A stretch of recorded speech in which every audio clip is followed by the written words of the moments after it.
ఓం శాంతి. ఈరోజు Murali date 27 July 2026. బాబా చెప్తున్నారు, మధురమైన పిల్లలు, పూర్తి ప్రపంచంలో మీ వంటి భాగ్యశాలురు ఎవ్వరూ లేరు. మీరు రాజఋషులు. రాజ్యం కొరకు మీరు రాజయోగాన్ని నేర్చుకుంటున్నారు. ప్రశ్న: నిరాకార తండ్రిలో ఉన్న ఏ సంస్కారాలను పిల్లలైన మీరు సంగం యుగంలో ధారణ చేస్తారు? జవాబు: నిరాకార తండ్రిలో జ్ఞాన సంస్కారాలు ఉన్నాయి. వారు మీకు జ్ఞానాన్ని వినిపించి పతితుల నుండి పావనంగా చేస్తారు. కనుక వారిని జ్ఞానసాగర్లు, పతిత పావన్లు అని అంటారు. పిల్లలైన మీరు కూడా ఇప్పుడు ఆ సంస్కారాలను ధారణ చేస్తారు. మమ్మల్ని భగవంతుడు చదివిస్తున్నారు, మేము వారి నుండి విని ఇతరులకు వినిపిస్తామని మీరు నషాతో చెప్తారు.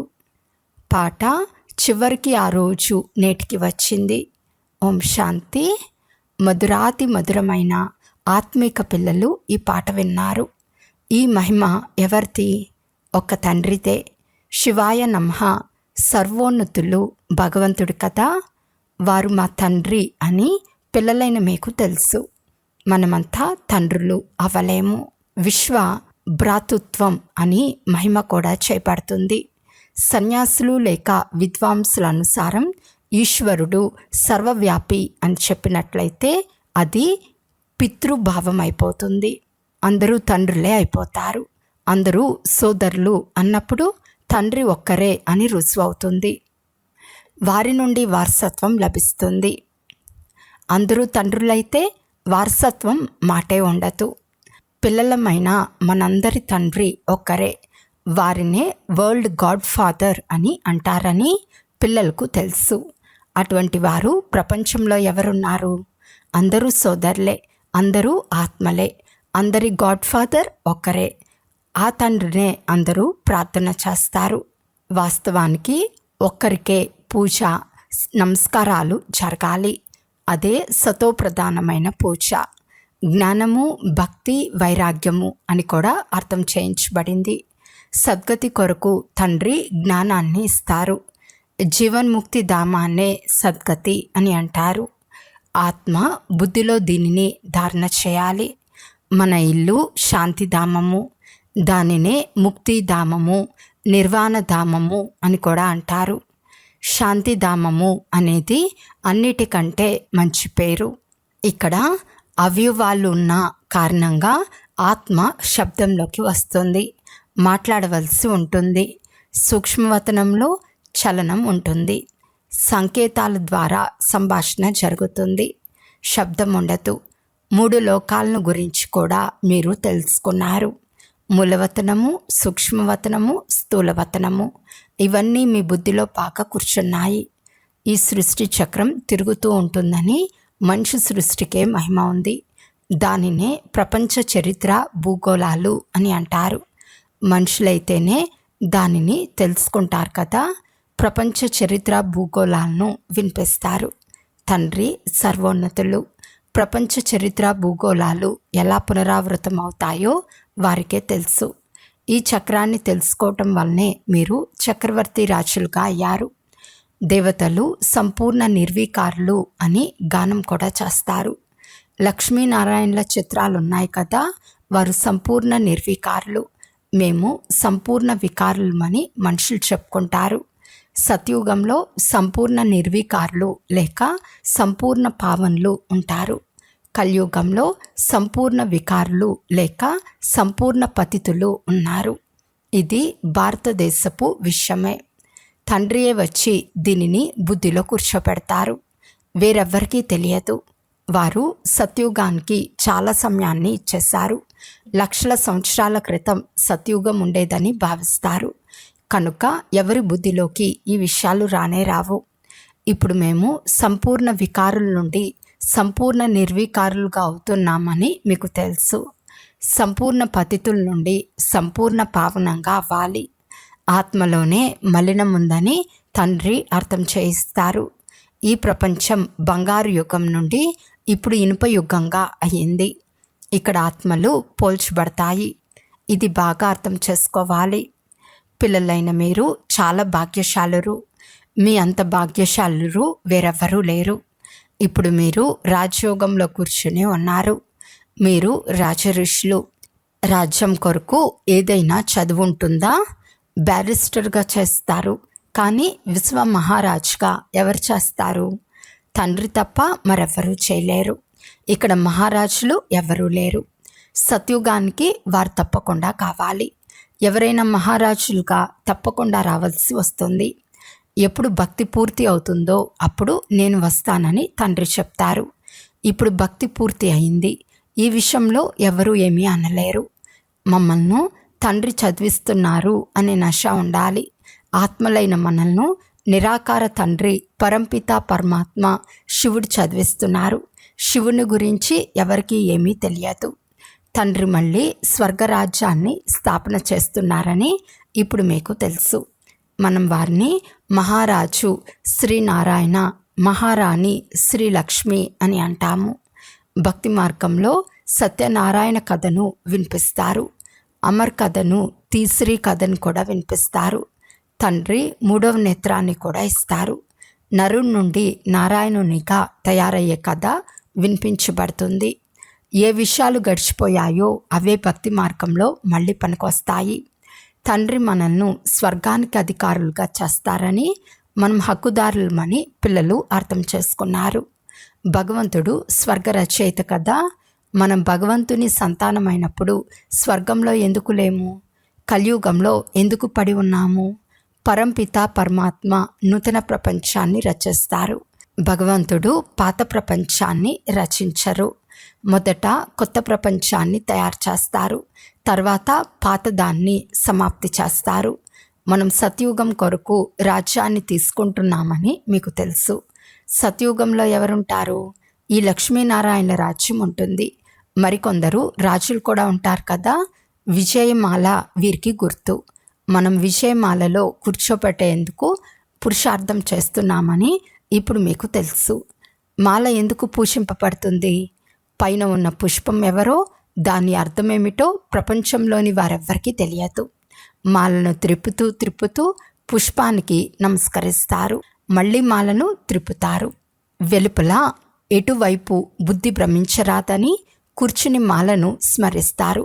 ఆంతరికంలో భజంత్రి మోగినట్లుగా రామనామంనే పాటను పాడుతూ ఉంటారు. చాలా సాధన చేస్తారు. ఇవన్నీ భక్తి మార్గంలోని విషయాలు. చాలా భక్తి చేసేవారు కేవలం వికర్మలు మాత్రం చేయరు. చాలా భక్తి చేసేవారు చాలా సత్యవాదులని భావిస్తారు. మందిరంలో మాలను పెట్టి ఉంటారు. మాలను త్రిప్పుతూ నోటితో రామా రామా అని అంటూ ఉంటారు.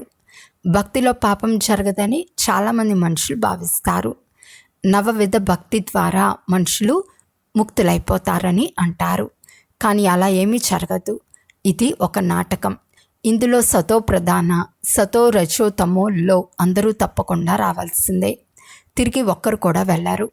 ఎలా పైన స్థలం ఖాళీ అవుతుందో అలాగే ఇక్కడ కూడా చాలా స్థలం ఖాళీ అవుతుంది. ఢిల్లీ సమీపంలో మధురమైన నదులపై రాజధాని ఉంటుంది. సముద్రం వైపు ఉండదు. ఈ ముంబై మొదలైనవి ఉండవు. అది మొదట చేపలు పట్టే స్థలంగా ఉండేది. చేపలు పెట్టేవారు మొదట అక్కడ ఉండేవారు. ఇప్పుడు సముద్రాన్ని ఎండబెట్టారు. అయినప్పటికీ చేపలు పట్టేవారు ఉంటారు. సత్యుగంలో ఈ ముంబై ఉండదు. అక్కడ ఏ పర్వతాలు మొదలైనవి కూడా ఉండవు. ఎక్కడికి వెళ్ళవలసిన అవసరము ఉండదు. ఇక్కడ మనుషులు అలసిపోయినప్పుడు విశ్రాంతి కొరకు వెళ్తారు. సత్యుగంలో అలసిపోయేందుకు ఏ రకమైన కష్టము ఉండదు. మీరు స్వర్గవాసులుగా అవుతారు. కొంచెం కూడా కష్టం ఉండదు. కనుక ఇప్పుడు పిల్లలైన మీరు తండ్రి శ్రీమతంను అనుసరించాలి. తండ్రి చెప్తారు, మధురమైన ముద్దు పిల్లలు శారీర నిర్వహణార్థం వ్యాపారం మొదలైనవి చేయాల్సిందే. పాఠశాలలో విద్యార్థులు చదువుకుని ఇంటికి వెళ్ళిన తర్వాత కూడా చదువుతారు. ఇంటి పనులు కూడా చేస్తారు. ఇది కూడా అలాగే. ఈ చదువులో మీకు ఏ కష్టమూ లేదు. ఆ చదువులో ఎన్ని పాఠాంశాలు ఉంటాయి? ఇక్కడ ఒకే చదువు, ఒకే పాయింట్, మన్మనా భవ. దీని ద్వారా మీ పాపాలు నాశనం అవుతాయి. భగవాను వాచ కదా. భగవంతుడు ద్వాపర యుగంలో గీతను వినిపించారని వారు భావిస్తారు. కానీ ద్వాపర యుగంలో వినిపించి ఏం చేస్తారు? కృష్ణుని చిత్రంలో రాయబడిన వాక్యాలు చాలా బాగున్నాయి. ఈ యుద్ధం కేవలం నిమిత్తంగా అవుతుంది. అందరూ మరణించినప్పుడే కదా మళ్ళీ ముక్తి జీవన్ముక్తిలోకి వెళ్తారు. అది కూడా కేవలం యుద్ధంలోనే మరణించరు. అనేక రకాలైన ప్రకృతి వైపరీత్యాలు కలుగుతాయి. పిల్లలకు ఎలాంటి దుఃఖము కలగరాదు. మనుషులు హార్ట్ ఫెయిల్ అయినప్పుడు అందులో ఏ దుఃఖము కలగదు. మృత్యు వస్తే అలా రావాలి. కూర్చుని ఉండగానే హార్ట్ ఫెయిల్ అయి మరణిస్తారు. వైద్యుడు వచ్చేసరికి ఆత్మ వెళ్ళిపోతుంది. ఇప్పుడు అందరికీ మృత్యు రానున్నది. చివరిలో ఏ ఆసుపత్రి, ఏ డాక్టర్ ఉండరు. క్రియాకర్మలు చేసేవారు కూడా ఎవరు ఉండరు. ఏమీ ఉండదు. అందరి ప్రాణాలు శరీరం నుండి వెళ్ళిపోతాయి. కుండపోతగా వర్షం కురుస్తుంది. మృత్యు వచ్చేందుకు ఎక్కువ సమయం పట్టదు. మనుషులు క్షణంలో మరణించే బాంబులను తయారు చేయాలని ప్రయత్నిస్తున్నారు. ఇటువంటి బాంబులను తయారు చేస్తూ ఉంటారు. ఇంకా శక్తివంతమైన బాంబులను తయారు చేస్తూ ఉంటారు. ఇది డ్రామాలో నిర్ణయించబడి ఉంది.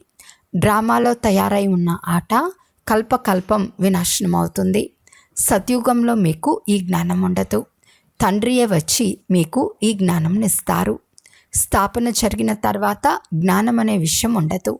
మళ్ళీ రావణ రాజ్యం ప్రారంభమైనప్పుడు భక్తి ప్రారంభమవుతుంది. ఇప్పుడు భక్తి పూర్తి అవుతుంది. ఇప్పుడు మీరు యోగ బలం ద్వారా పావనంగా అవ్వాలి. పావనంగా అయినప్పుడే సుఖధామం, శాంతిధామాలకు వెళ్ళగలరు. చాటు పెట్టవలసి ఉంటుంది.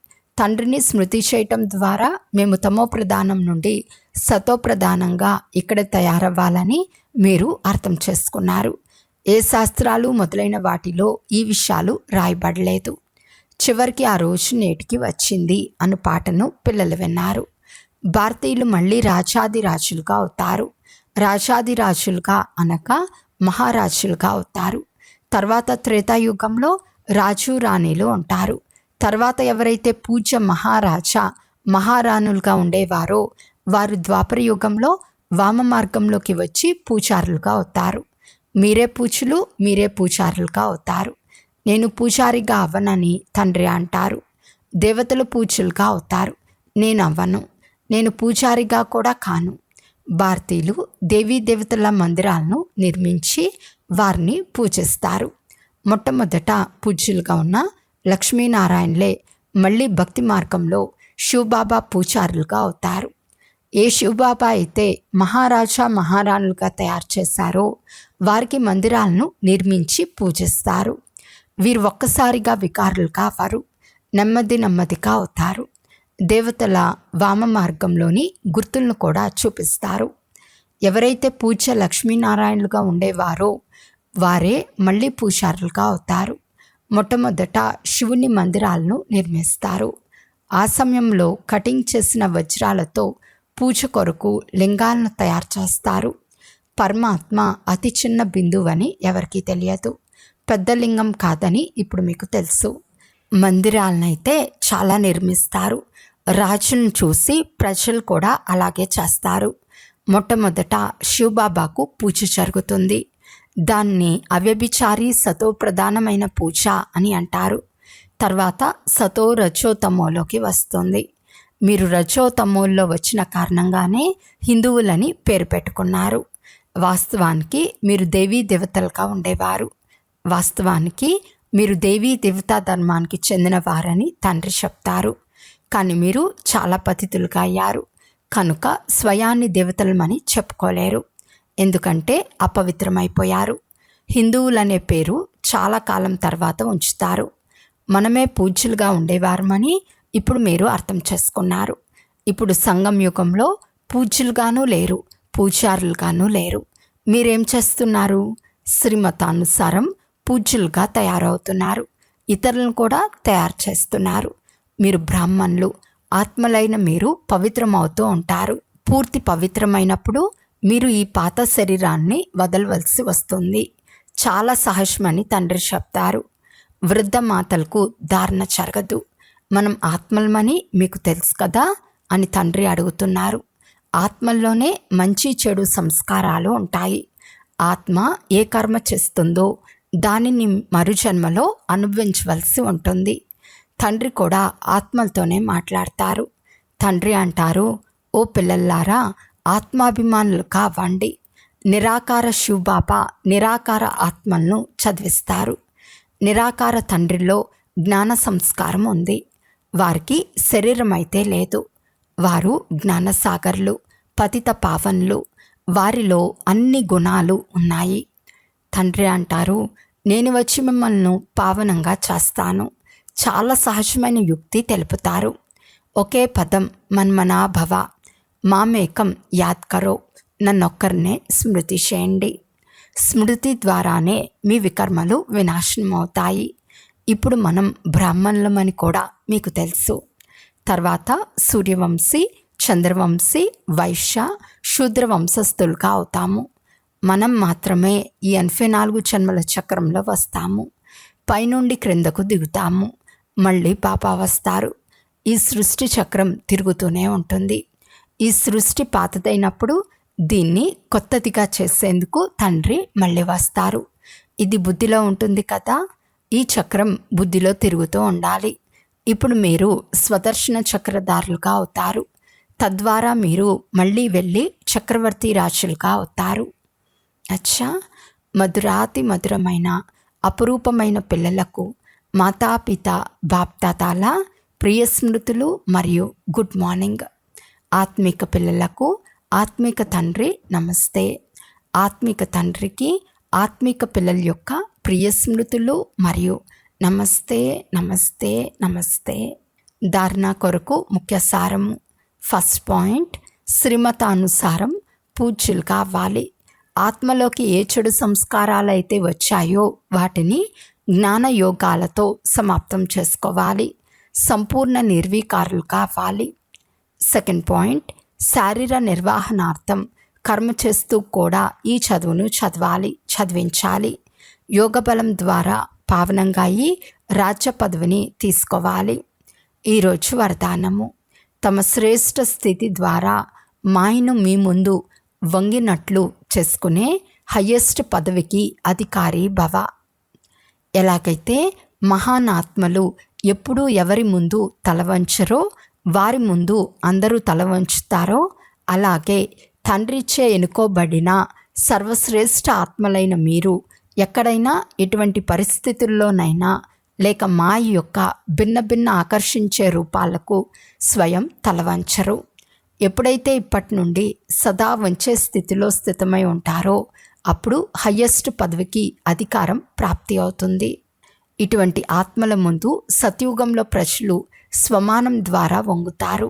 ద్వాపర యుగంలో మీ స్మృతి చిహ్నాల ముందు భక్తులు తల వంచుతూ ఉంటారు. స్లోగన్: కర్మలు చేసే సమయంలో యోగం యొక్క బ్యాలెన్స్ బాగుంటే వారిని కర్మయోగులు అని అంటారు. అవ్యక్త సూచన: జ్వాలా స్వరూప స్థితిలో ఉండి శక్తిశాలి స్మృతిని అనుభవం చేయండి. చాలామంది పిల్లలు యోగంలో కూర్చున్నప్పుడు ఆత్మాభిమానిగా అయ్యేందుకు బదులు సేవ గుర్తుకొస్తుంది అని అంటారు. కానీ అలా ఉండరాదు. ఎందుకంటే చివరి సమయంలో ఒకవేళ అశరీరిగా అయ్యేందుకు బదులు సేవ యొక్క సంకల్పం నడిచినా కూడా సెకండ్ యొక్క పేపర్లో ఫెయిల్ అయిపోతారు. ఆ సమయంలో తండ్రి స్మృతి నిరాకారి, నిర్వికారి, నిరహంకారి తప్ప ఏది గుర్తు రాకూడదు. సేవలో సాకారంలోకి వచ్చేస్తారు. అందువలన ఏ సమయంలో ఏ స్థితి కావాలో ఆ స్థితి ఉండకపోతే మోసపోతారు. అచ్చా, ఓం శాంతి.